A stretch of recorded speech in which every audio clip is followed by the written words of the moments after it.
നമസ്തേ.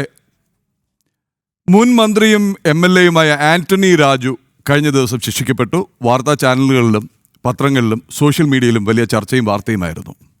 പക്ഷെ അതിൽ നിർഭാഗ്യകരമായ ഒരു ഘടകമുണ്ട്. അത് ട്രോളായി, തമാശയായി, കേവലം ഒരു ജട്ടി കേസ് മാത്രമായി മാറുന്നുവോ എന്നൊരു സംശയം. ഇത് അതിനൊക്കെ അപ്പുറത്തേക്ക് ഭാരതീയ നീതിന്യായ വ്യവസ്ഥയെ വെല്ലുവിളിച്ചുകൊണ്ട്, പണവും സ്വാധീനവും അധികാരവും ഉപയോഗിച്ചുകൊണ്ട് അതിന് വെല്ലുവിളിക്കാൻ നടത്തിയ ശ്രമം ഒരു ഭാഗത്ത്.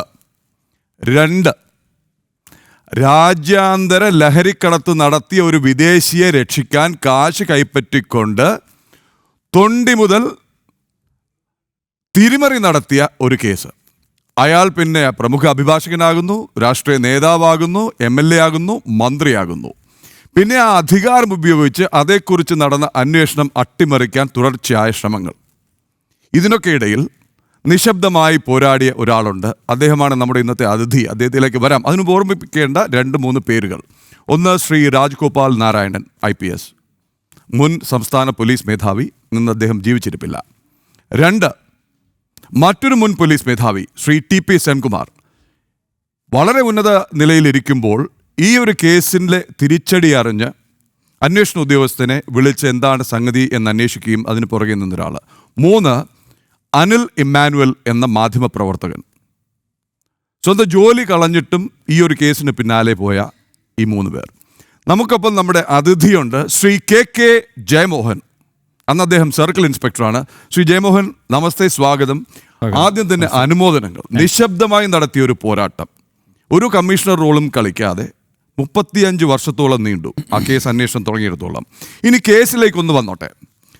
ആൻഡ്രൂ സാൽവത്തോർ സെറിവെല്ലി, ഇറ്റാലിയൻ പേരാണെന്ന് തോന്നുന്നു, ഓസ്ട്രേലിയൻ പൗരനായിരുന്നു. തിരുവനന്തപുരം വിമാനത്താവളത്തിൽ വന്നിറങ്ങുന്നു.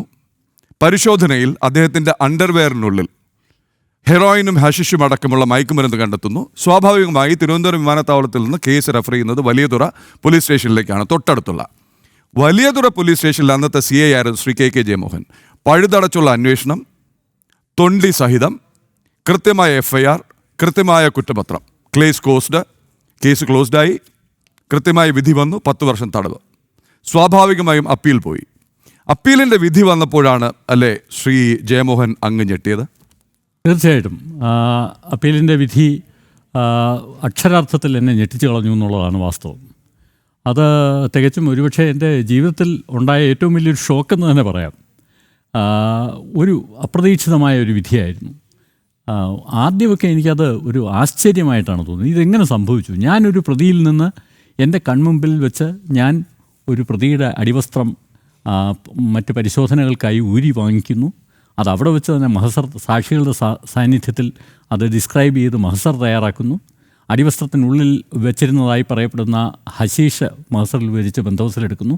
അയാളുടെ കൈവശം കാണപ്പെട്ട മറ്റ് സാധനങ്ങൾ ബന്ദോബസ്തിലെടുക്കുന്നു. ഇതെല്ലാം അവിടെ നടക്കുന്ന കാര്യങ്ങളാണ്. ആ നടന്ന നമ്മുടെ കൺമുമ്പിൽ നമ്മൾ ചെയ്ത കാര്യം തന്നെ. ഇപ്പോൾ നമ്മൾ ഒരിക്കൽ ഒരു വസ്ത്രം നമുക്ക് ഇട്ടിട്ട് ഊരിക്കഴിഞ്ഞ് തിരിച്ചിട്ടാൽ അത് നമുക്ക് ചേരാതിരിക്കുമോ? ഇല്ലല്ലോ. അപ്പോൾ ഇതാണ് എന്നെ ശരിക്കും ഇത് ആശ്ചര്യപ്പെടുത്തിയതും എന്നാൽ ഞെട്ടലുളവാക്കിയ സംഗതി. അപ്പോൾ എനിക്ക് മനസ്സിലായി, അധികമൊന്നും അതിനെ ആലോചിക്കേണ്ടി വന്നില്ല.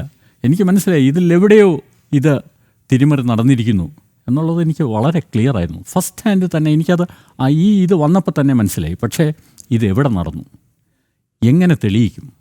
ഇത് തുടർന്ന് ഞാൻ ഒന്നാമത് ഒരുപക്ഷെ ഇത്രത്തോളം പക്വതയൊന്നും ഉള്ള ഒരു ഉദ്യോഗസ്ഥനല്ല. ഒരു വെറും 10-30 വയസ്സുള്ള, ഏതാണ്ട് 8 വർഷം സർവീസ് മാത്രമുള്ള, അധികം വലിയ പരിചയങ്ങളോ ഇതൊന്നും ഇല്ലാത്ത ഒരു തുടക്കക്കാരൻ. അപ്പോൾ ഇതെങ്ങനെ കൊണ്ടെത്തിക്കും? എൻ്റെ നിരപരാധിത്വം എങ്ങനെ ബോധ്യപ്പെടുത്തും? എന്നെ ആളുകൾ ഇങ്ങനെ ഈ തെളിവ് നശിപ്പിച്ച് പ്രതിയെ രക്ഷിക്കാൻ, പ്രത്യേകിച്ചും വളരെ ധനവാനോ ധനാഢ്യനോ ഒക്കെ ആണെന്ന് ആളുകൾ ധരിക്കുന്ന ഒരു വിദേശിയെ രക്ഷപ്പെടുത്താൻ ശ്രമിച്ച ആളായി ചിത്രീകരിക്കില്ലേ എന്നൊക്കെയുള്ള ഒരു കഠിനമായ വേദന. അതോടൊപ്പം എന്നെ പറ്റി ഞാൻ വളരെ ഇൻറ്റഗ്രിറ്റി പുലർത്തുന്ന ആളാണെന്ന് സ്വയം അഭിമാനിക്കുന്ന ഒരാളായിരുന്നു. പക്ഷേ എന്നിട്ട് പോലും ഹൈക്കോടതിയിൽ നിന്നുണ്ടായ പരാമർശങ്ങൾ അന്ന് എനിക്ക് സഹിക്കുന്നതിൽ അപ്പുറമായിരുന്നു.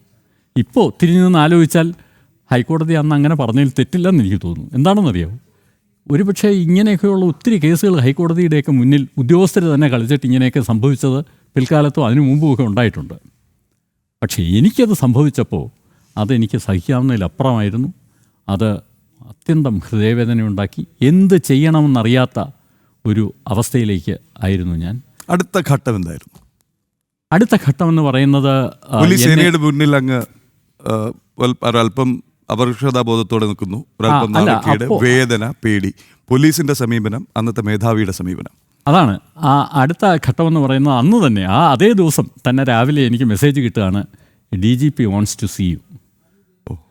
സോ ഈ മെസ്സേജ് വന്നപ്പോൾ തന്നെ എൻ്റെ കൂട്ടുകാരും ചിലർ കളിയായിട്ടും ചിലർ അല്ലാതെയും ഒക്കെ സീരിയസ് ആയിട്ട് പറഞ്ഞു, എടാ ഇത് തീർച്ചയായിട്ടും നിനക്ക് ചിലപ്പോൾ താമ്രപത്രം തരാനായിട്ട് വിളിക്കുവാണ്. താമ്രപത്രം എന്ന് പറഞ്ഞാൽ അറിയാമല്ലോ, സസ്പെൻഷൻ ഓർഡർ. അതെ, അപ്പോൾ അതിനായിട്ട് വിളിക്കുകയാണ്. അതുകൊണ്ട് നീ ഇച്ചിരി സൂക്ഷിച്ച് തയ്യാറെടുത്തൊക്കെ തന്നെ പോകണം, നീ വിഷമിക്കണ്ട. പിന്നെ ചിലർ പറഞ്ഞ്, എടാ നീ ഇങ്ങനെ ഇതായിട്ട് സത്യസന്ധനായിട്ടൊന്നും ചെയ്യുന്നതിൽ പോലീസിലൊന്നും വലിയ കാര്യമില്ലെന്ന് നിനക്കിപ്പോൾ മനസ്സിലായോ? ഇങ്ങനെയൊക്കെയുള്ള കമൻസ് അന്ന് ഒത്തിരി വന്നു. ശരിക്കും പറഞ്ഞാൽ ഞാൻ വളരെ വേദനിച്ച് ആണ് അദ്ദേഹത്തെ കാണാൻ പോകുന്നത്. ഞാൻ അവിടെ ചെന്ന് അദ്ദേഹം എന്നെ ഒരല്പം വെയിറ്റ് ചെയ്യാൻ പറഞ്ഞു. ഞാൻ അദ്ദേഹത്തിൻ്റെ മുറിയിൽ ചെല്ലുമ്പോൾ അദ്ദേഹം ഒരു ഫോണിൽ ഇരിക്കുകയാണ്. അദ്ദേഹം ഇങ്ങനെ കൈകൊണ്ട് എന്നോട് അവിടെ കസേരയിൽ ഇരിക്കാൻ പറഞ്ഞു. ഞാൻ എന്നിട്ട് കസേരയിൽ ഇരുന്നില്ല. കാര്യം ഞാൻ വിചാരിച്ചിരിക്കുന്നത് എന്നെ DGPക്ക് അറിയാമെന്ന് പോലും എനിക്കറിയില്ല. കണ്ടിട്ടുണ്ടോ? ഇല്ല, ആദ്യമായിട്ട് DGയെ കാണുന്നു. അന്നൊന്നും ഇതുപോലെ സർവ്വസാധാരണമായിട്ട് ഇപ്പോൾ SI മാർക്കോ CA മാർക്കോ ഒന്നും DGയുടെ അടുത്തോട്ടൊന്നും പോകാൻ പറ്റുന്നൊരു കാലമല്ല. അപ്പോൾ അദ്ദേഹം വീണ്ടും ചൂണ്ടിയിട്ട് ഇരിക്കാൻ പറഞ്ഞു. ഞാനിരുന്നു. കുറച്ച് കഴിഞ്ഞപ്പോൾ ഒരു ചായ വരുത്തി ചായ തന്നു. അദ്ദേഹവും ചായ എടുത്ത് വെച്ചു, കുടിക്കാൻ പറഞ്ഞു. കുടിച്ചുകൊണ്ടിരിക്കുമ്പോൾ അദ്ദേഹം ഫോൺ സംഭാഷണം നിർത്തിയിട്ട് അദ്ദേഹം എന്നോട് പറഞ്ഞു, ജയമോഹൻ, യു ലുക്ക് വറീഡ്. ഞാൻ പറഞ്ഞു, definitely sir, I am very much worried. Why should you B worried? നിങ്ങൾ എന്തിനാ ഇതാവുന്നു? We know U. നിങ്ങളുടെ പുറകിൽ ഞങ്ങളെല്ലാവരും ഉണ്ട്. The entire department is with you. Don't worry about this. എന്നിട്ട് എന്നോട് പറഞ്ഞു, നിങ്ങൾ ഇമ്മീഡിയറ്റ് ആയിട്ട് ഹൈക്കോടതിയിലേക്ക് പോകണം. ഞാൻ മിസ്റ്റർ MM മാത്യു എന്ന് പറയുന്ന അന്നത്തെ ഡയറക്ടർ ജനറൽ ഓഫ് പ്രോസിക്യൂഷനോട് സംസാരിച്ചിട്ടുണ്ട്. അപ്പോൾ ചെന്നാൽ മതി, നമുക്ക് അപ്പീൽ ഫയൽ ചെയ്യുന്നതിനെക്കുറിച്ചും മറ്റ് കാര്യങ്ങളെക്കുറിച്ചുമൊക്കെ സംസാരിക്കണം. എന്നിട്ട് എന്നോട് അദ്ദേഹം അതും കൂടെ ചോദിച്ചു, do you have a good vehicle to go or else I will give you a vehicle. ഞാൻ പറഞ്ഞു, sir, I have a vehicle, so please go ahead. Do you require any money, anything? So see, this is unbelievable. ഒരു മേലുദ്യോഗസ്ഥൻ ഒരു രക്ഷകർത്താവിനെ പോലെ പെരുമാറുന്ന ഒരു അപൂർവമായ, വളരെ അദ്ദേഹം ഇപ്പോൾ ജീവിച്ചിരിപ്പില്ല, ഒരു മേലുദ്യോഗസ്ഥൻ എങ്ങനെ ആയിരിക്കണം. അതായത് നമ്മൾ യൂണിഫോംഡ് സർവീസസിലെല്ലാം പറയും, the welfare of the men you command. അതാണ് ഏറ്റവും പ്രൈമായിട്ടുള്ളത്. അതിൻ്റെ ഒരു തനി സ്വരൂപമാണ് ഞാൻ അവിടെ കണ്ടത്.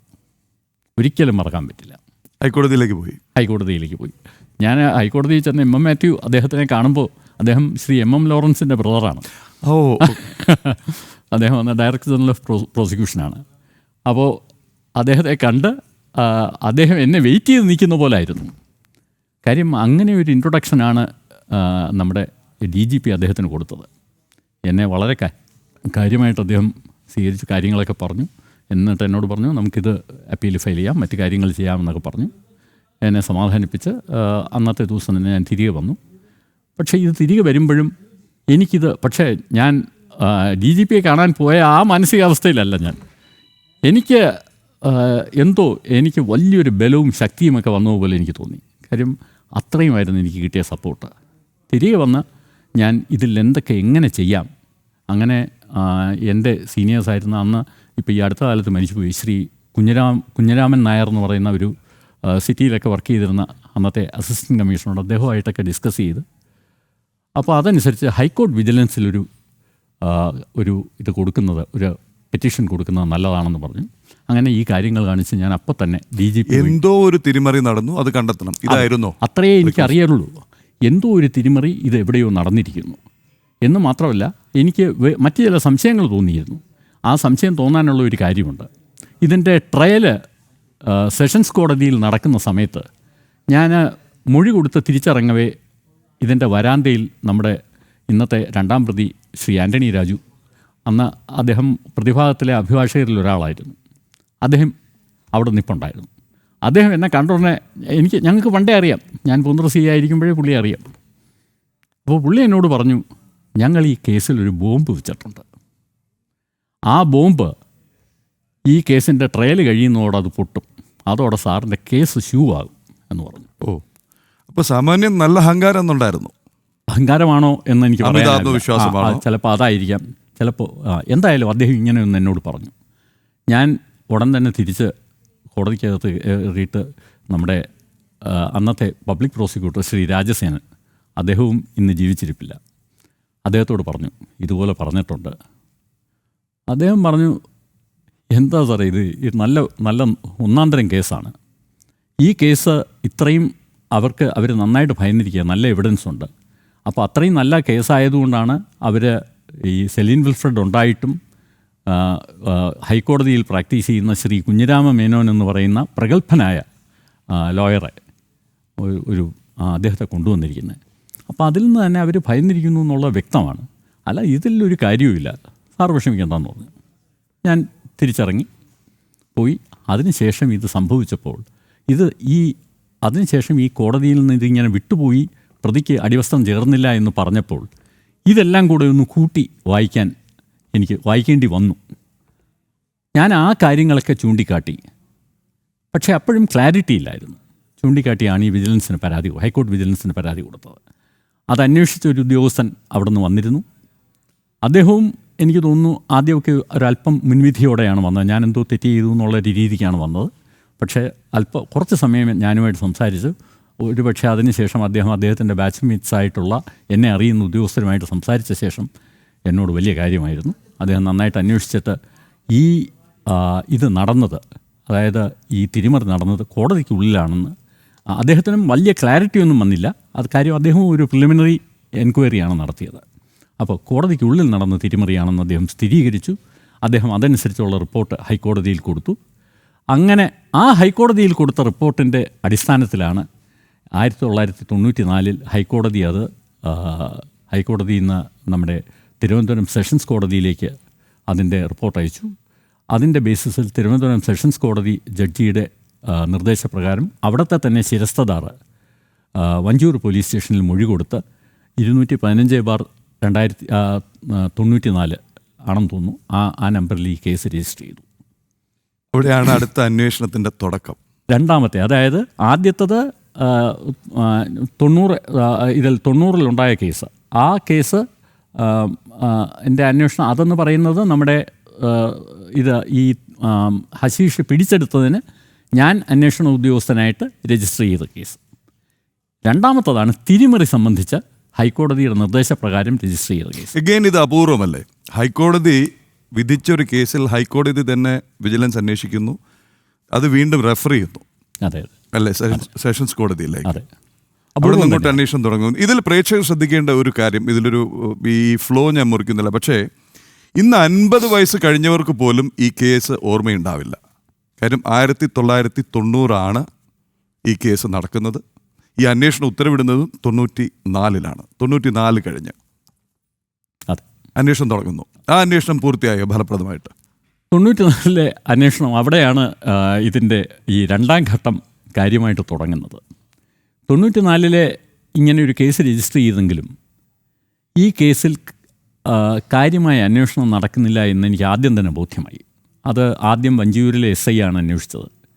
ശരിക്കും പറഞ്ഞാൽ ഹൈക്കോടതിയുടെ നിർദ്ദേശപ്രകാരം ഉള്ള ഒരു കേസ് ഒരു മിനിമം ഒരു സർക്കിൾ ഇൻസ്പെക്ടറെങ്കിലും അന്വേഷിക്കേണ്ടതായിരുന്നു എന്ന് എനിക്ക് അന്നും തോന്നി.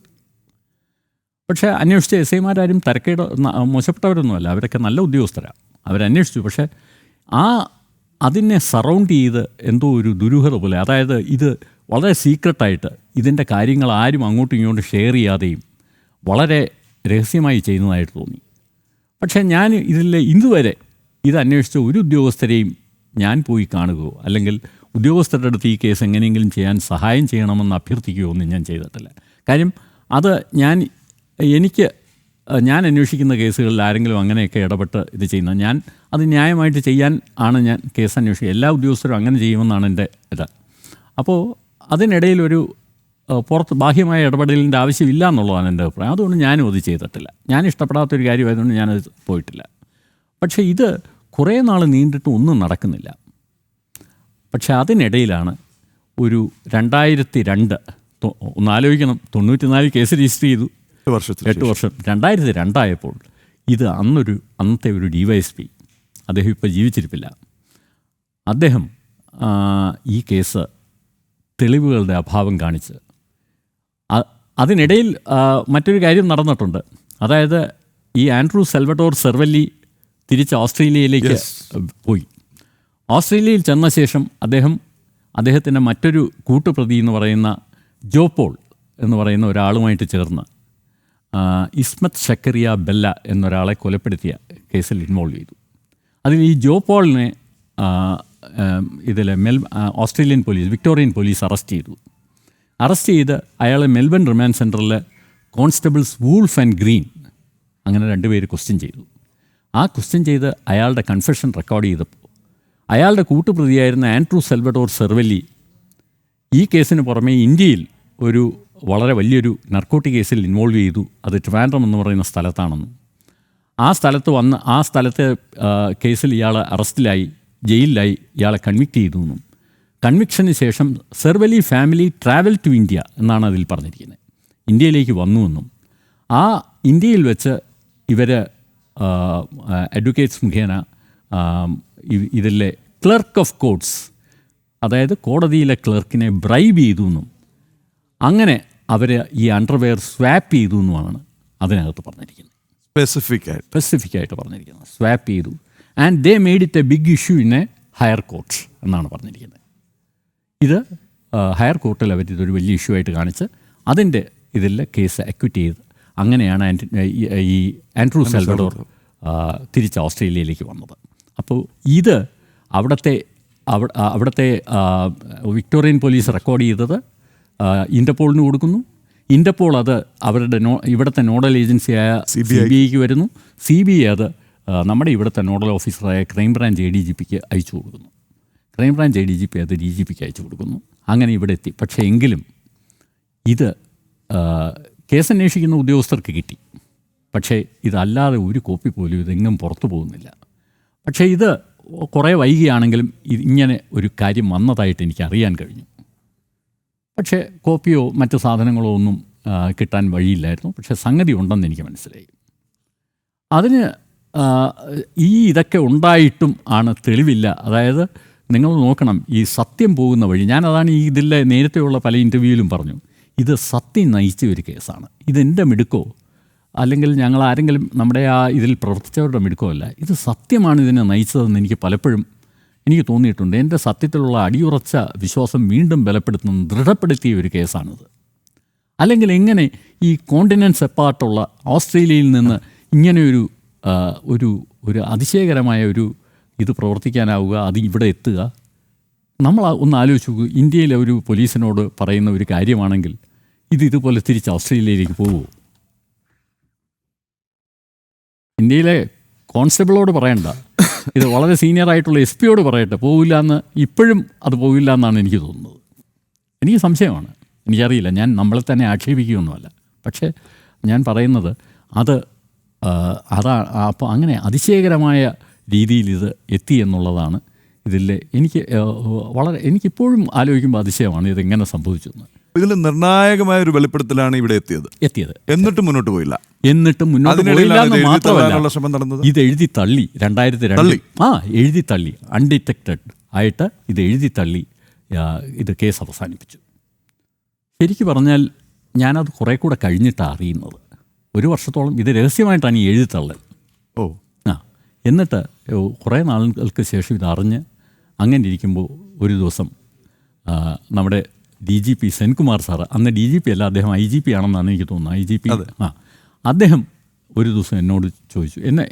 എൻ്റെ SP ആയിരുന്നു. ഞാൻ സബ് ഇൻസ്പെക്ടറായിട്ട് കൊല്ലത്തുള്ള സമയത്ത് എൻ്റെ SP ആയിരുന്നു. ഇത് പറഞ്ഞുകൊണ്ട് മാത്രം പറഞ്ഞോട്ടെ, ശ്രീ KK ജയമോഹൻ ആണ് ഇതിലെ നിർണായകമായ ഉദ്യോഗസ്ഥൻ എന്നുള്ള ഞങ്ങളൊക്കെ കേട്ടത്. എന്നാലും എല്ലാവരും ഓടി ശ്രീ സെൻകുമാർ സാറിൻ്റെ അടുത്തേക്ക് ചെത്തിരുന്നു. അദ്ദേഹമാണ് ഇത് പറഞ്ഞത്. എൻ്റെ കീഴിൽ ജോലി ചെയ്തിരുന്ന ഒരു ഉദ്യോഗസ്ഥൻ 1 വർഷം കൊണ്ട് ഇത്രയ്ക്ക് അങ്ങ് മാറിപ്പോയോ അതെ. എന്ന് കരുതി ഞാൻ അന്വേഷിച്ചു എന്ന് അദ്ദേഹം മാധ്യമങ്ങളോട് പറഞ്ഞു. ഞാനുമായിട്ട് സംസാരിച്ച് അപ്പോൾ അദ്ദേഹത്തിനോട് ഞാൻ ഈ കാര്യങ്ങൾ പറഞ്ഞു. അപ്പോൾ പറഞ്ഞു നമുക്കിതൊന്ന് നോക്കണമല്ലോ. അങ്ങനെ ജയമോഹൻ്റെ കയ്യിൽ എന്താ ഉള്ളത്. ഞാനപ്പോൾ ഇതിനിടയിൽ തന്നെ ഞാൻ വളരെ ശുഷ്കാന്തിയോടെ ഇതിൽ എനിക്ക് കിട്ടാവുന്ന രേഖകളൊക്കെ രഹസ്യമായി ഞാൻ ഇതൊക്കെ കുറേയൊക്കെ സംഘടിപ്പിച്ച് വെച്ചിരുന്നു. ഇതെല്ലാമായിട്ട് ഞാൻ നമ്മുടെ സെൻകുമാർ സാറിനെ കാണുകയും അന്ന് എനിക്ക് തോന്നുന്നു വിൻസനം പോൾ സാറും സെൻകുമാർ സാറും ഒരുമിച്ചുണ്ടായിരുന്നൊരു സമയത്ത് രണ്ടുപേരും വളരെ വലിയ നല്ല ഉദ്യോഗസ്ഥരാണ്, വളരെ മതിപ്പുള്ള. അപ്പോൾ അവരെ രണ്ടുപേരെയും കണ്ടിത് പറയുകയും എനിക്ക് തോന്നുന്നു അന്ന് അദ്ദേഹം ക്രൈംബ്രാഞ്ചിൻ്റെ IGP കണ്ടാണ് വിൻസനം പോൾ സാർ. അവർ രണ്ടുപേർക്കും ഇതൊക്കെ കണ്ടപ്പോൾ അതിശയമായിരുന്നു. അതിനെ തുടർന്ന് ഇതിൻ്റെ കേസ് ഫയൽ സെൻകുമാർ സാർ വിളിപ്പിച്ച കേസ് ഫയൽ പരിശോധിച്ചിട്ട് ഈ കേസ് ഫയൽ ഇതിൻ്റെ കോടതിയുടെ അനുവാദം വാങ്ങി തുടർ അന്വേഷണം നടത്താൻ നമ്മുടെ ശ്രീ പ്രഭ എന്ന് പറയുന്ന മിടുക്കനായ അദ്ദേഹം എൻ്റെ സീനിയറാണ്, പ്രൊഫസറിനെ ഏൽപ്പിച്ചു. അദ്ദേഹവും അദ്ദേഹത്തിൻ്റെ ഒരു ടീമാണ് ഇതിൻ്റെ പിന്നെയുള്ള അന്വേഷണം നടത്തുന്നത്. അതാണ് ഇതിൻ്റെ മൂന്നാമത്തെ. ആ അന്വേഷണത്തെ തിരിച്ചെടുത്ത് കൊടുത്തത് സെൻകുമാർ സാറാണ്. തീർച്ചയായിട്ടും ഏറ്റവും നിർണായക റോൾ. തീർച്ചയായിട്ടും ഇതിന് ജീവൻ വെപ്പിച്ചത് അദ്ദേഹമാണ്. അല്ലെങ്കിൽ അത് അവിടെ അവസാനിക്കും. നമ്മൾ ഒട്ടും അതിശയോക്തിയല്ല, അല്ലെങ്കിൽ അത് അവിടെ അവസാനിപ്പിച്ച് പോകേണ്ടി വന്നേനെ. ഇതിൻ്റെ മൂന്നാം ഘട്ടം തുടങ്ങുന്നത് അവിടെയാണ്. ഈ മൂന്നാം ഘട്ടം ആണ് സെൻകുമാർ സാർ ഇത് ആരംഭിക്കുന്നത്. അദ്ദേഹം ഇതിൻ്റെ പുറകിൽ നിന്ന് അദ്ദേഹം വളരെ അറിയാമല്ലോ, വളരെ കർശന സ്വഭാവത്തിൽ അദ്ദേഹം ഇതെല്ലാം നോക്കി. അദ്ദേഹത്തിന് നല്ല ഇതിൻ്റെ ഒരു കേസന്വേഷണ പാഠവും കൂടെയുള്ള ഉദ്യോഗസ്ഥനാണ്. അദ്ദേഹം അതൊക്കെ നോക്കി. ഞാൻ തിരിച്ചു വരാം. പ്രിയപ്പെട്ട പ്രേക്ഷകരെ, പോകരുത്. ഈ അന്വേഷണം അല്ലെങ്കിൽ ഈ ദി അൺടോൾഡ് സ്റ്റോറി എന്നുള്ള സ്പെഷ്യൽ ബ്രോഡ്കാസ്റ്റ് അതിൻ്റെ ഒരു നിർണായക ഘട്ടത്തിലെത്തി നിൽക്കുകയാണ്. ഇനിയുണ്ട് ട്വിസ്റ്റ് ആൻഡ് ടേൺസ്. ഈ അന്വേഷണത്തിൽ അവസാനത്തെ ആണി അടിക്കാൻ ഒരു പ്രതി നടത്തിയ ശ്രമം സ്വയം കുഴി തോണ്ടലായി മാറിയ ക്ലൈമാക്സ് വരെ ഇനി ബാക്കിയാണ്. തൊണ്ടി മുതലിനും അപ്പുറം എൻ്റെ രണ്ടാം ഭാഗത്തിലേക്ക് കടക്കുകയാണ്. തിരുവനന്തപുരം വിമാനത്താവളത്തിൽ നിന്ന് തുടങ്ങി വലിയതുറ പോലീസ് സ്റ്റേഷൻ വഴി ജില്ലാ സെഷൻസ് കോടതി വഴി ഹൈക്കോടതിയിൽ ചെന്ന് ഹൈക്കോടതിയിൽ നിന്ന് വീണ്ടും സെഷൻസ് കോടതി വഴി നെടുമങ്ങാട് മജിസ്ട്രേറ്റ് കോടതിയിലെത്തുകയും ഇതിനിടയ്ക്ക് ഓസ്ട്രേലിയയിലെ മെൽബൺ വഴി വിക്ടോറിയൻ പോലീസ് വഴി ഇന്റർപോൾ വഴി CBI വഴി തിരിച്ചെത്തുകയും ചെയ്ത സത്യം നയിച്ച കേസിൻ്റെ നാൾ വഴികളാണ് അന്നത്തെ അന്വേഷണ ഉദ്യോഗസ്ഥൻ ശ്രീ KK ജയമോഹൻ ജന TV പ്രേക്ഷകരുമായി പങ്കുവയ്ക്കുന്നത്. മൂന്നാം ഘട്ടത്തിലേക്ക് ശ്രീ TP സെൻകുമാർ സാർ ഇത് തുടരന്വേഷണത്തിന് അദ്ദേഹം കോടതി വഴി ഉത്തരവ് നേടി ഈ ശ്രീ പ്രഭ സാറിനെ കൊണ്ട് ഇത് അന്വേഷിപ്പിക്കാൻ അദ്ദേഹത്തിൻ്റെ ടീം ഇതിൻ്റെ അന്വേഷണം ഏറ്റെടുത്തു. വളരെ വേഗം തന്നെ അദ്ദേഹം ഇതിൻ്റെ ശാസ്ത്രീയമായ തെളിവുകളും എല്ലാം വളരെ വിദഗ്ധമായിട്ട് അദ്ദേഹം നടത്തി. അദ്ദേഹം വളരെ വേഗം ഇത് ചാർജ് ഷീറ്റ് എത്രയും വേഗം അത് ചാർജ് ഷീറ്റ് സമർപ്പിച്ച ഇത് വഞ്ചിയൂർ കോടതിയിൽ ട്രയലും ആരംഭിച്ചു. പക്ഷേ അവിടെ തുടങ്ങുന്നു അടുത്ത തടസ്സങ്ങൾ. അതായത് ട്രയൽ തുടങ്ങിക്കഴിഞ്ഞിട്ടും ഇതിൽ സമയത്ത് പ്രതികൾ ഹാജരാകുന്നില്ല. അങ്ങനെ ഈ കേസ് വീണ്ടും നീണ്ടു പോവുകയും ഇതിനിടയിൽ തന്നെ ഇത് ചില കാരണങ്ങൾ ചിലരുടെയൊക്കെ ഇൻട്രസ്റ്റ് ആണെന്ന് പറയപ്പെടുന്നു. ഇത് തിരുവനന്തപുരം കോടതിയിൽ നിന്ന് നെടുമങ്ങാട് കോടതിയിലേക്ക് ഇതിൻ്റെ ട്രയൽ മാറ്റുന്നു. ഓക്കെ, അപ്പോൾ ഇതിനിടയിൽ ഇനിയിപ്പോൾ നമുക്ക് ആ തെളിവിലേക്ക് വരണം. കാര്യം തെളിവ് ഇപ്പോൾ പബ്ലിക് ഡോക്യുമെൻ്റ് ആണ്. അതെ, തെളിവ് ഇതിൻ്റെ സുപ്രധാന ഘടകം. അങ്ങ് പോലും അറിയാതെ സംഭവിച്ച കാര്യങ്ങൾ ഈ ഏതാണ്ട് 50 52 മറ്റോ തൊണ്ടി മുതൽ അങ്ങ് സമർപ്പിച്ചു കോടതി. അതെ. അപ്പോൾ അതിൽ നിർണായകമായ തൊണ്ടി മുതൽ ഒഴികെയുള്ള പേഴ്സണൽ ബിലോങ്ങിങ്സ് തിരിച്ചു വേണം എന്ന് പറഞ്ഞിട്ട് പ്രതിഭാഗം അപേക്ഷ കൊടുക്കുന്നു. അങ്ങനെയാണോ? അതിലൊരു ചെറിയ കറക്ഷൻ ഉണ്ട്. അതായത് ആക്ച്വലി ഇതിൽ ഹാജരാക്കുന്ന തൊണ്ടി മുതലുകൾ, അതായത് മെറ്റീരിയൽ ഓബ്ജക്റ്റ് എന്ന് പറയുന്നത് ഒരു MO1 എന്ന് പറയുന്നത് ഈ പിടിച്ചെടുത്ത ഹശീഷാണ്. ശരി. MO2 എന്ന് പറയുന്നത് ഇത് ഹശീഷ് ഒളിപ്പിച്ച് വെച്ച അണ്ടർ ഗാർമെൻ്റാണ്. ഇത് രണ്ടുമാണ് ഇതിൻ്റെ MO. ശരി. പക്ഷേ ഇത് കൂടാതെ ഇദ്ദേഹത്തിൻ്റെ കയ്യിൽ ഇപ്പം നമ്മൾ യാത്ര ചെയ്യുമ്പോൾ പേഴ്സണൽ ബിലോങ്ങിങ്സ് കൊണ്ടുപോകുമല്ലോ, അദ്ദേഹത്തിൻ്റെ വസ്ത്രങ്ങളും മറ്റ് സാധനങ്ങളും എല്ലാം അടക്കം 50ഓളം ഐറ്റംസ് ഇതിൽ അദ്ദേഹത്തിൻ്റെ കയ്യിലുണ്ടായിരുന്നു. അതിനെ പ്രത്യേകിച്ച് ഒരു ഇൻവെൻട്രി തയ്യാറാക്കി മറ്റേത് രണ്ടും മഹസറിൽ വിവരിച്ച് അങ്ങനെയാണ് ഇത് കോടതിയിൽ ഹാജരാക്കിയത്. അപ്പോൾ ഈ മെറ്റീരിയൽ ഓബ്ജക്ട്സ് 1 and 2 പ്രത്യേക സ്ഥലത്ത് സൂക്ഷിക്കുകയും ഈ പറയുന്ന അപ്രധാനമായ അത്രത്തോളം പ്രാധാന്യമില്ലാത്ത കേസിനെ സംബന്ധിച്ച് വലിയ പ്രാധാന്യമില്ലാത്ത പേഴ്സണൽ ബിലോങ്ങിങ്സ് മാറ്റി സൂക്ഷിക്കുകയും ചെയ്തു. അപ്പോൾ അതിനിടയിൽ ഈ പ്രതിക്ക് പ്രതി സബ് ജയിലിലാണല്ലോ. അപ്പോൾ അദ്ദേഹത്തിന് ധരിക്കാനൊക്കെ ഇത് വേണം എന്നുള്ളതുകൊണ്ട് ഇത് ആവശ്യപ്പെട്ടുകൊണ്ട് അദ്ദേഹം അഡ്വക്കേറ്റ് മുഖേന കോടതിയെ സമീപിച്ചു. അപ്പോൾ കോടതി അത് പരിശോധിച്ചു. അന്വേഷണ ഉദ്യോഗസ്ഥന് എൻ്റെ അഭിപ്രായം ആരാഞ്ഞു. അതായത് ഈ പേഴ്സണൽ ബിലോങ്ങിങ്സ് കൊടുക്കുന്നതിന് പോലീസിന് ഒബ്ജക്ഷൻ വല്ലതും ഉണ്ടോ? അതിന് ഒബ്ജക്ഷൻ ഇല്ല എന്നുള്ളത്, അതായത് പേഴ്സണൽ ബിലോങ്ങിങ്സ് മാത്രം കൊടുക്കുന്നതിന് ഒബ്ജക്ഷൻ ഇല്ല എന്ന് പോലീസ് അറിയിച്ചു. അതനുസരിച്ച് പേഴ്സണൽ ബിലോങ്ങിങ്സ് വിട്ടു നൽകാൻ കോടതി ഉത്തരവായി. അവിടെ ആണ് കളി നടന്നത്. അവിടെയാണ് കോടതി ഉദ്യോഗസ്ഥരെ സ്വാധീനിച്ചത്.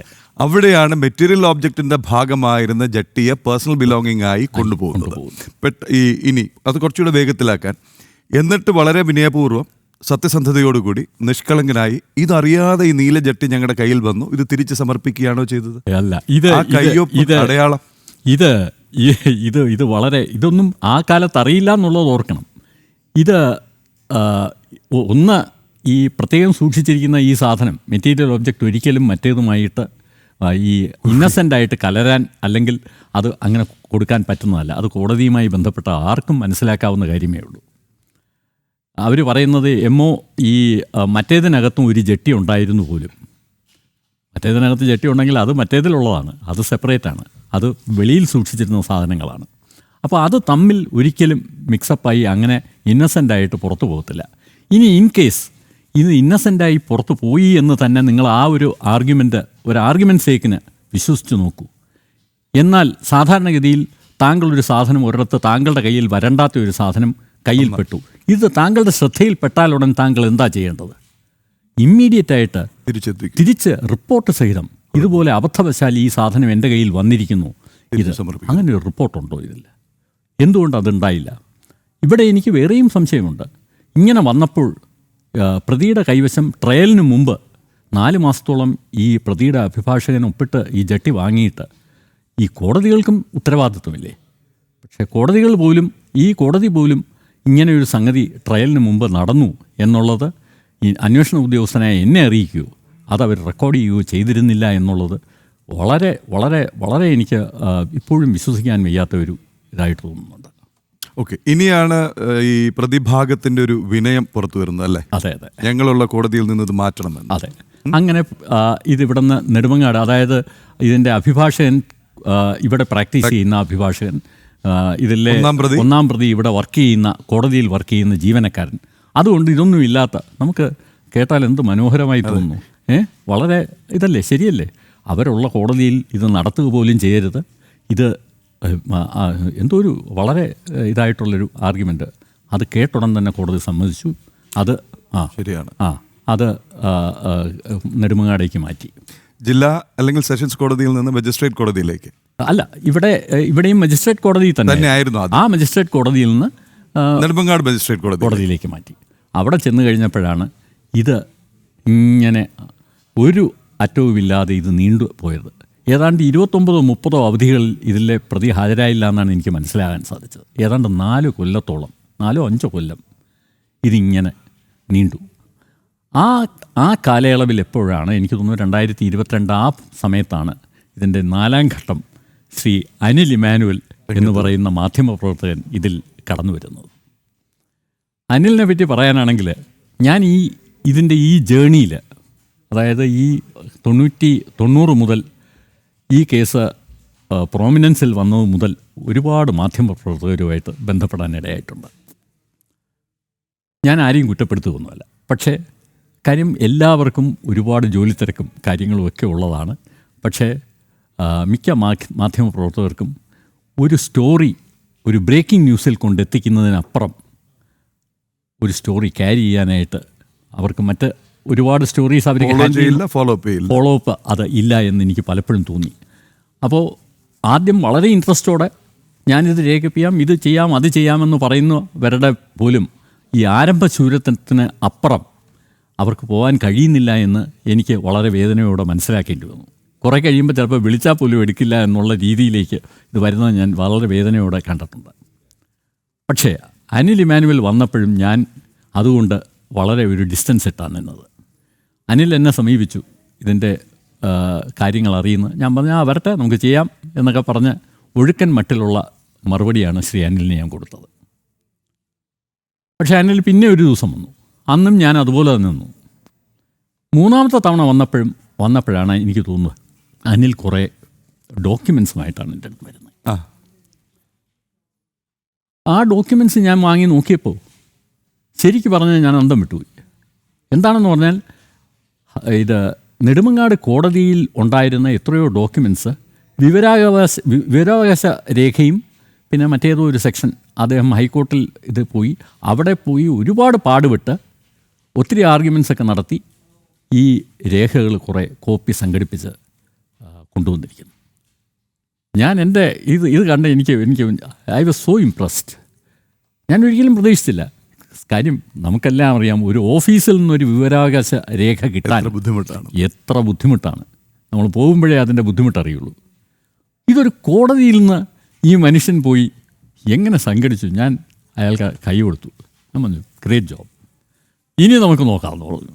ഞാൻ അദ്ദേഹവുമായിട്ട് അന്ന് മുതൽ ഞങ്ങളൊരു ടീം വർക്ക് പോലെ തന്നെ ഒരുമിച്ച് നീങ്ങി. അതോടൊപ്പം തന്നെ എനിക്ക് പറയേണ്ട ഒരു വലിയ പേരുണ്ട്. ഒരു പേരെന്ന് പറഞ്ഞാൽ അന്ന് അദ്ദേഹം പോലീസിൽ SP ആയിരുന്നു. നമ്മുടെ ഹൈക്കോടതി വിജിലൻസിൽ നിന്ന് റിട്ടയർ ചെയ്തു ഇപ്പോൾ മിസ്റ്റർ ജോസഫ് സാജു സാജു ഇതുപോലൊരു വേറൊരു ക്യാരക്ടറാണ്. നമ്മുടെ സെൻകുമാർ സാർ അദ്ദേഹത്തെ വിളിക്കുന്നത് ഒരു ഡെവിൾസ് അഡ്വക്കേറ്റ് എന്നാണ്. എന്ന് വെച്ചാൽ അദ്ദേഹം ലോ ഗ്രാജുവേറ്റ് ഒന്നുമല്ല, പക്ഷേ നിയമത്തെപ്പറ്റി നല്ല പാണ്ഡിത്യമുള്ള, കാര്യങ്ങളുടെ വശം ഈ സാധാരണ നമ്മൾ കാണുന്നതിനപ്പുറമുള്ള വശം ഗ്രഹിക്കാൻ കഴിവുള്ള ഒരു ഇതായിട്ട്, എന്നേക്കാൾ വളരെ ജൂനിയറാണ്, പക്ഷേ എനിക്ക് അയാളെ വളരെ ഇഷ്ടമായി. ഈ കേസിൽ അദ്ദേഹവും ശ്രീ അനിൽ ഇമാനുവൽ വഴിയാണ് അദ്ദേഹത്തെ പരിചയം. വളരെ നന്നായി അദ്ദേഹവും സഹകരിച്ചു. അങ്ങനെ അദ്ദേഹത്തിൻ്റെയും കൂടെ സഹകരണത്തിലാണ് പല കാര്യങ്ങളും ഞങ്ങൾ തമ്മിൽ ഡിസ്കസ് ചെയ്തു. തുടർന്നുള്ള ജേണി ഞങ്ങൾ ഒരുമിച്ചായിരുന്നു. അതാണ്. അപ്പോൾ ഈ നെടുമങ്ങാട് കോടതിയിലെ ഈ കെട്ട് കഴിഞ്ഞതെപ്പോഴാ? ഈ നെടുമങ്ങാട് കോടതിയിൽ ഇത് നടക്കാതെ വന്നപ്പോഴത്തേക്ക് എനിക്ക് തോന്നുന്നു ഹൈക്കോടതിയിൽ ഒരു കേസുമായിട്ട് ശ്രീ അനിൽ പോയതോ മറ്റാരോ പബ്ലിക് ഇൻട്രസ്റ്റ് ലിറ്റിഗൻ്റോ എങ്ങാണ്ട് പോയി. അതേ തുടർന്ന് ഇതിന് സ്വല്പം ഒന്ന് അനക്കം വെച്ചു. പക്ഷേ പബ്ലിക് ഇൻട്രസ്റ്റ് അനുവദിച്ചില്ല അല്ലേ? അല്ല, അവിടെ എനിക്ക് തോന്നുന്നു അടുത്ത് അതിന് എഗൻസ്റ്റായിട്ട്, അതായത് ഇത് വിചാരണ വേഗത്തിലാക്കണം എന്നുള്ള ആവശ്യമായിട്ടാണ് ഹൈക്കോടതി സമീപിച്ചത്. പക്ഷേ അത് എനിക്ക് തോന്നുന്നു അങ്ങനെ വിചാരണ എന്തോ വേഗത്തിലാക്കാൻ അങ്ങനെ എന്താണ്ട് എനിക്കത് അത്രയും ക്ലാരിറ്റി പോലെ ഇപ്പോൾ ഓർക്കുന്നില്ല. പക്ഷേ അതിനെ തുടർന്ന് ശ്രീ ആൻ്റണി രാജു ഹൈക്കോടതിയിൽ ഒരു പെറ്റീഷൻ മൂവ് ചെയ്തു. ആദ്യത്തെ ഓവർ സ്മാർട്ട്നെസ് ഞാൻ അങ്ങനെ പറയാൻ ഉദ്ദേശിക്കുന്നില്ല, എങ്കിൽ പോലും അദ്ദേഹം മൂവ് ചെയ്തിട്ട് ഇത് അദ്ദേഹം വളരെ പേർട്ടിനൻ്റ് ആയിട്ടുള്ളൊരു ക്വസ്റ്റ്യൻ ഓഫ് ലോ ആണ് റേസ് ചെയ്തത്. അതായത് ഇത് പ്രൊസീജിയറൽ ഇറഗുലാരിറ്റിയാണ്. അതായത് കോടതിക്കുള്ളിൽ നടന്ന സംഭവം കോടതി തന്നെ ആയിരിക്കണം, മജിസ്ട്രേറ്റ് തന്നെ ആയിരിക്കണം അതിൻ്റെ കൊഗ്നിസൻസ് എടുക്കേണ്ടത് എന്ന് നിയമം നിഷ്കർഷിക്കുന്നുണ്ട്. അതുകൊണ്ട് ഈ FIR ക്വാഷ് ചെയ്യണം. അതായത് 215/94 എന്ന വഞ്ചൂർ പോലീസ് സ്റ്റേഷനിൽ രജിസ്റ്റർ ചെയ്ത തിരുമറിക്ക് രജിസ്റ്റർ ചെയ്ത FIR ക്വാഷ് ചെയ്യണമെന്ന് അദ്ദേഹം ആവശ്യപ്പെട്ടു. ഹൈക്കോടതി ഇത് പരിശോധിച്ച ശേഷം ഹൈക്കോടതി പറഞ്ഞു, അദ്ദേഹം പറഞ്ഞിരിക്കുന്ന ആർഗ്യുമെൻറ്റിൽ കാര്യമുണ്ട്, ഇത് എററുണ്ട്, ഇത് യഥാർത്ഥത്തിൽ മജിസ്ട്രേറ്റ് തന്നെയായിരുന്നു ഇതിന് കൊഗ്നിസൻസ് എടുക്കേണ്ടത്, അതുകൊണ്ട് ഇതിൻ്റെ FIR ക്വാഷ് ചെയ്തിരിക്കുന്നു എന്ന് ഉത്തരവ് വന്നു. അത് അടുത്ത ഹാർട്ട് ബ്രേക്ക്. അപ്പോൾ ആ ഉത്തരവ് ശരിക്കും അത് ഒരു ഞെട്ടിച്ച അത് ശരിയായിരിക്കും. നമുക്കതിൻ്റെ ലീഗൽ ഇതൊന്നും നമുക്ക് പറയാൻ പറ്റില്ല. കാര്യം ബഹുമാനപ്പെട്ട കോടതികൾ ഇതെല്ലാം അതെ, നമുക്കിപ്പോൾ സത്യം പറഞ്ഞാൽ നമ്മൾ എല്ലാവരും കോടതി വിധികൾ അനുകൂലമാകുമ്പോൾ എല്ലാം നല്ലതെന്ന് കൈകൂട്ടുകയും കോടതി വിധി പ്രതികൂലമാകുമ്പോൾ അതിനെതിരെ പറയുകയും ചെയ്യുന്ന ഒരിക്കലും ഭൂഷണമല്ല ഇത്. അപ്പോൾ ഞാൻ വിചാരിക്കുന്നു അത് അദ്ദേഹം കണ്ടെത്തിയ അത് നിയമത്തിൻ്റെ അടിസ്ഥാനത്തിലാണല്ലോ ഇതിനെല്ലാം വിശകലനം ചെയ്യുന്നത്. അങ്ങനെ വിശകലനം ചെയ്ത് വന്ന ഒരു അതോടെ ഈ കേസിന്, പക്ഷേ എനിക്കൊരു കാര്യം ഉറപ്പായി, ഇതോടെ ഈ കേസിൻ്റെ ഡെത്തനയിലായി. അതായത് ഇത് തീർന്നു എന്ന് എനിക്ക് തോന്നിപ്പോയി. പക്ഷെ അപ്പോഴും എനിക്ക് ഇതിലുണ്ടായിരുന്ന ഇത് ഞാൻ പറഞ്ഞല്ലോ സത്യം നയിക്കുന്ന കേസാണ്. ഇതെങ്ങനെയെങ്കിലുമൊക്കെ ഒന്ന് പൊങ്ങി വരാൻ ഇടവരും. ഈ ജഡ്ജ്മെൻറ്റിൽ എവിടെയോ ഒരിടത്ത് പറയുന്നുണ്ട്, however the allegations are serious and they need to be investigated. അത് ഇത് ഈ സാങ്കേതിക പിഴവുണ്ട് അല്ലെങ്കിൽ പ്രൊസീജിയറൽ എറർ ഉണ്ട് എങ്കിലും എററുണ്ട്. അത് ജഡ്ജ്മെന്റ് ഈ ആരോപണങ്ങൾ ഗുരുതരമാണ്, അന്വേഷിക്കപ്പെടേണ്ടതുമാണ് ആണ് എന്നതിൽ പറഞ്ഞിട്ടുണ്ട്. അത് പക്ഷേ അന്നത്തെ കോടതി ഇന്ന് നിലവിൽ പോലും ഇല്ല. ആ കോടതി അബോളിഷ് ചെയ്തു. ഇവിടെ ആ കോടതി പോലും ഇല്ല കൊഗ്നിസൻസ് എടുക്കാൻ. അതൊരു വലിയൊരു സ്റ്റെയിൽമേറ്റായി ഇത് മാറി. ആ സമയത്താണ് അതായത് ഈ കോടതി ഇല്ല, ഈ കോടതി കൊഗ്നിസൻസ് എടുക്കണമെങ്കിൽ അന്നത്തെ കോടതി ഇല്ല. അങ്ങനത്തെ ഒരു അവസ്ഥയിൽ ഇത് അതിലെ ഒരു പ്രധാന കാര്യം അവിടെയാണ് ദൈവത്തിൻ്റെ കൈ അല്ലെങ്കിൽ സത്യത്തിൻ്റെ കൈ വീണ്ടും പ്രവർത്തിച്ചത്. അത് ആരിലൂടെയാണ് പ്രവർത്തിച്ചത്? ശ്രീ ആൻ്റണി രാജുവിലൂടെ പ്രവർത്തിച്ചു. ആൻ്റണി രാജു ഇത് സുപ്രീം കോർട്ടിൽ ഈ however the allegations are serious എന്നുള്ള ഇതിൻ്റെ ബാക്കി ആ ഭാഗം കൂടെ കളയണം എന്ന് ഫുൾ ക്ലീൻ ചിറ്റ് വേണം, അത് ക്വാഷ് ചെയ്യണം അല്ലേ? അതെ, സുപ്രീം കോടതിയെ സമീപിച്ചു ആന്റണി രാജു. അതെ. ഇതെനിക്ക് ഇതിൻ്റെ ഫാക്സിൽ നിന്ന് ഞാൻ ഓർത്തെടുക്കുന്നതാണ്. ചില കാര്യങ്ങളിലൊക്കെ ചിലപ്പോൾ അങ്ങോട്ടും ഇങ്ങോട്ടും ചെറിയ വ്യത്യാസങ്ങൾ ഉണ്ടാവാം. എനിക്ക് എൻ്റെ ഓർമ്മയിൽ നിന്ന് എടുത്ത് പറയുന്ന കാര്യങ്ങളാണ്. അപ്പോൾ അദ്ദേഹം സമീപിച്ചു. ആ കേസ് അങ്ങനെ സുപ്രീം കോടതിയിൽ അവിടെ എത്തി. സുപ്രീം കോടതിയിൽ അതിനിടയിൽ ഒരു പബ്ലിക് ഇൻട്രസ്റ്റ് ലിറ്റിഗൻറ്റും അവിടെ സമീപിച്ചിരുന്നു എന്ന് തോന്നുന്നു. അതിൽ രണ്ട് കാര്യങ്ങളാണ് എനിക്ക് തോന്നുന്നു സുപ്രീം കോടതി ഒന്ന് ഇതിൽ പബ്ലിക് ഇൻട്രസ്റ്റ് ഉണ്ടോ, രണ്ട് ഈ പറഞ്ഞിരിക്കുന്ന ഇതിൻ്റെ പൂർണ്ണമായി ഇത് നിർത്തണോ, ഈ FIR ക്വാഷ് ചെയ്ത നടപടിയിൽ എന്തെങ്കിലും അത് ബഹുമാനപ്പെട്ട സുപ്രീം കോടതി പരിശോധിച്ച ശേഷം ഈ ഹൈക്കോർട്ട് ഓർഡർ അത് ശരിയല്ലെന്നും അതിന് ഈ FIR റീഇൻസ്റ്റേറ്റ് ചെയ്യാൻ ഉത്തരവായി. പബ്ലിക് ഇൻട്രസ്റ്റ് ഉണ്ട്, അതിനൊരു കാരണം പറഞ്ഞല്ലോ. ഇതിൽ പബ്ലിക് ഇൻട്രസ്റ്റ് ഉണ്ട് താനും.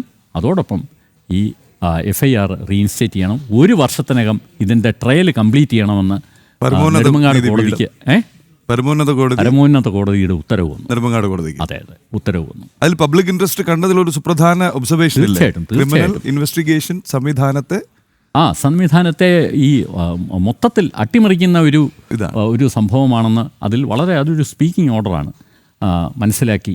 അതുകൊണ്ട് തന്നെ ഇത് നമ്മുടെ ഈ സംവിധാനങ്ങളെല്ലാം ചോദ്യം ചെയ്യുന്ന ഒരു കാര്യമാണെന്ന് മനസ്സിലാക്കി ബഹുമാനപ്പെട്ട സുപ്രീം കോടതിയുടെ ഉത്തരവ് വന്നു. അതിനെ തുടർന്ന് വളരെ ഫാസ്റ്റായിട്ട് എനിക്ക് തോന്നുന്നു നെടുമങ്ങാട് മജിസ്ട്രേറ്റ് കോടതിയിലെ മജിസ്ട്രേറ്റിനെ വണങ്ങണം. കാര്യം എന്താണെന്ന് പറഞ്ഞാൽ ഉച്ച മുതൽ നിർത്തില്ലാതെ മിക്കവാറും ആഴ്ചയിലെ എല്ലാ വെള്ളിയാഴ്ചകളിലും ഉച്ച മുതൽ ഈവൻ ചിലപ്പോൾ 7, 7:30, 8 മണിവരെയൊക്കെ അവർ മാഡം ഇതിൽ ഇരുന്ന് ബെഞ്ചിൽ തന്നെ ഇരുന്ന് ഈ കേസ് സാക്ഷികളെല്ലാം വിസ്തരിച്ചിട്ടാണ് പോയിരുന്നത്. അപ്പോൾ അങ്ങനെ തുടർച്ചയായ വിസ്താരവും ഇതുമൊക്കെ നടന്ന് അങ്ങനെ എന്നെ തന്നെ എനിക്ക് തോന്നുന്നു 2 ദിവസത്തിലായിട്ടാണ് വിസ്തരിച്ചത്. വളരെ പ്രഗത്ഭരായ നമുക്കറിയാം ശ്രീ ശാസ്ത്രമംഗലം അജിത്ത് എന്നൊക്കെ പറയുന്ന അവരൊക്കെയാണ് ഇതിന് ഹാജരായത്. വളരെ പ്രഗത്ഭരായ അഡ്വക്കേറ്റ്സ് ആയിരുന്നു. മറുവശത്ത് പ്രോസിക്യൂഷന് വേണ്ടി ഒരു തുടക്കക്കാരൻ, അത്ര വലിയ പരിചയമൊന്നുമില്ലാത്ത ശ്രീ മൻമോഹൻ എന്ന് പറയുന്ന APP.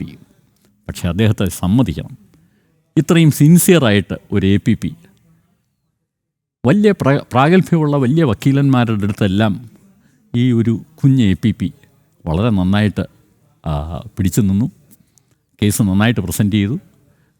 അങ്ങനെ അവസാനം കേസ് വിചാരിച്ച സ്ഥലത്ത്, അതായത് ഒരു നല്ല ജഡ്ജ്മെൻറ്റിൽ ഇതെത്തിച്ചു. പ്രതി കുറ്റക്കാരാണെന്ന് കോടതി കണ്ടെത്തി. ബാക്കിയെല്ലാം ഹിസ്റ്ററിയാണ്, നിങ്ങൾക്ക് എല്ലാവർക്കും അറിയാം.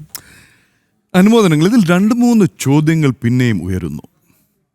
ഇതിപ്പോൾ 35 വർഷം റിലൻലെസ് ആയിട്ട് അങ്ങുൾപ്പെടെ കുറച്ച് പേരുടെ ഫൈറ്റ്, എത്ര നിരപരാധികൾ ശിക്ഷിക്കപ്പെടുകയും എത്ര കുറ്റവാളികൾ രക്ഷപ്പെടുകയും ചെയ്തിട്ടുണ്ടാവാം ഇതിനിടയിൽ.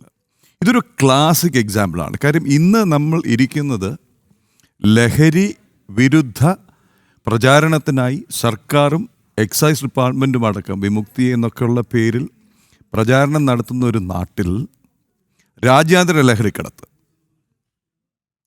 അത് നടത്തിയ ഒരാളെ, ഒരു വിദേശ പൗരനെ, എത്ര ചില്ലിക്കാശും ആയിക്കോട്ടെ, അതിനു വേണ്ടി രക്ഷിക്കാൻ നടത്തിയ ഒരു ശ്രമം, കോടതിക്കുള്ളിലിരുന്ന തൊണ്ടി മുതലെടുത്ത് അതിൽ തിരിമറി നടത്തി, ആ ഒരു ഭാഗം ഇപ്പോഴും ഒരു ഭാഗം പറയാൻ വിട്ടുപോയി. ഇതെങ്ങനെയാണ് തെളിയിച്ചത് ഒടുവിൽ ഇത് തിരിമറി നടന്നു എന്ന്? കാരണം ഇവിടെ ഒരു കണക്ക് ഞാൻ കണ്ടു. ഈ 85-90 എന്നുള്ള അളവിലുള്ള ആ നീല ജട്ടി, കാര്യം ഈ ജട്ടി മാത്രമാണ് ഇന്ന് സാമൂഹ്യ മാധ്യമങ്ങളിൽ നിറയുന്നത്. ഒരു കാര്യം ഓർക്കണം, സമൂഹ മാധ്യമങ്ങളിൽ ചിലർ തന്നെ ചൂണ്ടിക്കാട്ടിയിട്ടുണ്ട്. ഞാൻ ഏറ്റവും അവസാനം കണ്ട ഷാബു പ്രസാദിൻ്റെ ഒരു പോസ്റ്റാണ്, ഇത് വെറും ജെട്ടി കേസായി മാറ്റിക്കളയരുത്, ഗുരുതരമായ ഒരു കേസാണ്, ഒരു പക്ഷേ മേൽക്കോടതികളിലേക്ക് പോയി കഴിഞ്ഞാൽ ഇതിനും അപ്പുറത്തെ ചില ചാർജസിലേക്ക് കടക്കാവുന്ന ഒരു സംഗതിയാണ്. പക്ഷേ ഈ ചില പരാമർശങ്ങൾ, ഒന്ന് എൻ്റെ സെലിൻ വിൽഫ്രഡ് എന്നുള്ള അഭിഭാഷക എനിക്കറിയാം, അന്നത്തെ ലീഡിങ് ക്രിമിനൽ അഡ്വക്കേറ്റ്, അവരുടെ ശിഷ്യയാണ് ആൻ്റണി രാജു. ഒന്ന്, ആദ്യത്തെ ആർഗ്യുമെൻ്റ് എന്ന് പറയുന്നത് എൻ്റെ കക്ഷി ജട്ടിയിടാറില്ല എന്നാണോ, അത് ചൂട് കാരണം ജട്ടിയിട്ടില്ലെന്നാണ്? അതെ അതെ, അത് അങ്ങനെ ഒരു ആർഗ്യുമെൻ്റ് അവർക്കുണ്ടായിരുന്നു. ജട്ടി ഇടാറില്ല, ഇവിടുത്തെ ചൂഷണം കാരണം ജട്ടി ഇടാം. പക്ഷേ അങ്ങനെ ജട്ടി ഇടാത്ത ആളാണെങ്കിൽ അദ്ദേഹത്തിൻ്റെ പേഴ്സണൽ ബിലോങ്ങിങ്സിൽ മറ്റൊരു ജട്ടി ഉണ്ടല്ലോ. അപ്പോൾ ആ ആർഗ്യുമെൻ്റ് അവിടെ തന്നെ പൊളിയുന്നു. രണ്ടാമത്തെ സംഗതി, ഇതിൻ്റെ ഈ പറഞ്ഞ അളവ് 85-90 എന്നൊക്കെ പറയുന്ന അളവ്, ഈ ജട്ടി എന്ന് പറയുന്ന സാധനം നമുക്കെല്ലാവർക്കും അറിയാം. നമ്മളെല്ലാവരും ഈ ജട്ടി എന്താണ് തുണിക്കടകളിൽ പോയി വാങ്ങാറുണ്ട്. ആരെങ്കിലും ജട്ടി ഇട്ട് നോക്കിയാണോ വാങ്ങിക്കുന്നത്? ആണോ? ഇട്ട് നോക്കിയാൽ തിരിച്ചെടുക്കില്ല എന്ന് അപൂർവമായി എഴുതി തരുന്ന സംഗതികളിലൊന്നാണ്. തീർച്ചയായിട്ടും. അപ്പോൾ അതിൻ്റെ ലേബലിൽ നോക്കിയാണ്. യൂണിവേഴ്സലായിട്ട് അതിൻ്റെ ലേബൽസ് കറക്റ്റായിരിക്കും. അണ്ടർ ഗാർമെൻസിൻ്റെ ലേബൽസ് ഒരിക്കലും തെറ്റില്ല. അതൊരു യൂണിവേഴ്സലാണത്. കാര്യം ഒരാൾ ഇട്ടു നോക്കി ഊരി ഇതെനിക്ക് ചേരുന്നില്ല, അതുകൊണ്ട് അത് ഒരിക്കലും നടക്കില്ല. അതുകൊണ്ട് തന്നെ ഇത് പലരും, എൻ്റെ കൊളീഗ്സ് പോലും എന്നെ ക്രിട്ടിസൈസ് ചെയ്തിട്ടുണ്ട്. എനിക്ക് അത്തരം ക്രിറ്റിസിസംസ് ഇഷ്ടമാണ്. അതായത് ഇതിൻ്റെ അളവ് നേരാമണ്ണം രേഖപ്പെടുത്തുക, ഇത് എത്ര സ്ട്രെച്ച് ചെയ്യും എന്ന് രേഖപ്പെടുത്തിയില്ല എന്നൊക്കെയുള്ള ക്വസ്റ്റ്യൻസ് അത് ഈ കോടതിയിലും വന്നു. പക്ഷേ ഞാൻ ഇതിന് 2 കാര്യങ്ങളാണ് പറയുന്നത്. അതായത് ഏറ്റവും ഇതിനെ നമ്മുടെ ഏത് ഇൻവെസ്റ്റിഗേഷനെയും നയിക്കുന്ന 2 വലിയ പ്രിൻസിപ്പിൾസ് ഉണ്ട്. ഒന്ന്, പ്രിൻസിപ്പിൾ ഓഫ് ട്രാൻസ്പെറൻസി, അതായത് എന്ത് കാര്യം നമ്മൾ ചെയ്യുന്നതും സുതാര്യമായിരിക്കണം, സുതാര്യമായിട്ട് വേണം ഓരോ എവിഡൻസും കളക്ട് ചെയ്യേണ്ടത്. രണ്ടാമത്തത് പ്രിൻസിപ്പിൾ ഓഫ് ഒബ്ജക്റ്റിവിറ്റി, സബ്ജക്റ്റീവായിരുന്നു, ഒബ്ജക്റ്റീവായിരിക്കണം. താങ്കൾ നോക്കിയാലും ഞാൻ നോക്കിയാലും അതൊരുപോലെ വരണം. അങ്ങനെയുള്ള കാര്യങ്ങളെ നമ്മളിതിൽ കാണിക്കാവൂ എന്നാണ് ഞാൻ പഠിച്ചിട്ടുള്ളത്. അപ്പോൾ ഈ ഒരു സംഗതി വെച്ച് നോക്കിയാൽ ഇതിനകത്ത് ഈ ജട്ടി എന്ന് പറയുന്നത് ഒരു എലാസ്റ്റിസിറ്റി ഉള്ള മെറ്റീരിയലാണ്. ഞങ്ങൾ ഇത് പൾസർ തയ്യാറാക്കാൻ നേരത്ത് തന്നെ ഞങ്ങളുടെ സ്റ്റാഫ് 2 പേരും പിടിച്ചപ്പോൾ 2 അളവാണ് കിട്ടിയത്. കാര്യം ഒരു എലാസ്റ്റിസിറ്റി ഒരാൾ പിടിച്ചിട്ട് വയ്ക്കുമ്പോൾ ഇത് ഒരല്പം കൂടെ നീളും. അപ്പോൾ ഇത് കാണിക്കുന്നത് ചിലപ്പോൾ 83 സെൻറ്റിമീറ്ററായി, മറ്റൊരാൾ പിടിക്കുമ്പോൾ 80 ഉള്ളൂ. അപ്പോൾ ഇത് വലിയൊരു പ്രശ്നമാണ്.